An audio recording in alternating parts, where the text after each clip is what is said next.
विधान परिषद निवडणुकीसाठी बहुजन विकास आघाडीचे 71 मतं हे आपल्या गळाला लावण्यासाठी शिवसेना शिंदे गटाकडून मोठ्या प्रमाणामध्ये मोर्चेबांधणी सुरू असल्याची चर्चा सध्या सुरू आहे। आणि यासाठी सध्या माझ्यासोबत बोलण्यासाठी शिवसेना शिंदे गटाचे जिल्हा प्रमुख निलेश तेंडुलकर आहेत। निलेशजी, कशा पद्धतीनं मोर्चेबांधणी सुरू आहे? कारण बहुजन विकास आघाडीकडे 71 मतं आहेत। नाही, आपल्याला कल्पना असेल की नुसतं महाराष्ट्र नाही, या सगळ्या देशामध्ये शिंदे साहेबांचं नेतृत्व म्हणजे शब्दाला जागणारा माणूस अशी साहेबांची एक प्रतिमा आहे। आणि त्या अनुषंगाने साहेबांचं नेतृत्व, साहेबांकडे बघून काही लोक मोठ्या प्रमाणात आमच्याकडे आकर्षण होत आहेत। आणि बहुजन विकास आघाडीकडे 71 मतं आहेत, तर निवडणुकीचे बेजेचं राजकारण आहे, त्याच्यामध्ये या भेटीगाठी होत जातात। आतापर्यंत बहुजन विकास आघाडीचे सर्वेसर्वा हितेंद्र ठाकूर यांची कुणी नेतृत्वाने भेट घेतलेली आहे का? किंवा तुम्हाला तसा पक्षाकडून काही असा आदेश आलेला आहे का? किंवा तुम्ही भेटी घेतल्यात का? संपर्क प्रमुख रवींद्र फाटक, विभागीय नेते यांची आणि हितेंद्र ठाकूर यांची भेट झालेली आहे। कधी झाली भेटी? कालच झालेली आहे।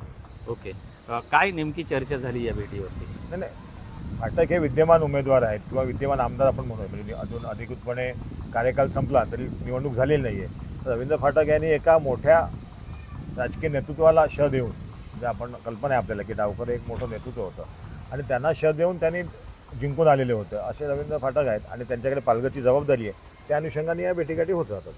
पण असंही सांगितलं जाते की रवींद्र फाटकांचा पत्ता कट करून या ठिकाणी क्षितिज ठाकूरांना उमेदवारी देण्यात येणार आहे आणि त्यामुळे ही बेरजेची जुळवाजुळव आहे। नाही, अंतिम निर्णय हा शेवटी शिंदेसाहेब घेणार आहेत आणि पक्ष नेतृत्व जो निर्णय घेईल तो सगळ्यांना मान्य असेल। निश्चितच हे होते निलेश तेंडुलकर, शिवसेना शिंदे गटाचे जिल्हा प्रमुख होते।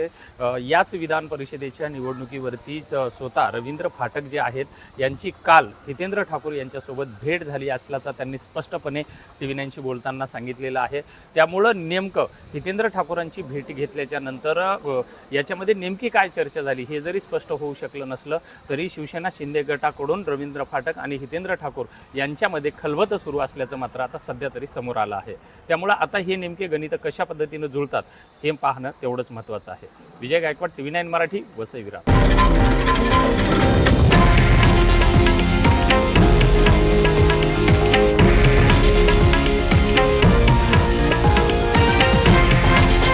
हे आहे देशातील नंबर 1 न्यूज नेटवर्क आणि आपण पाहत आहात TV9 मराठी, एकमेव।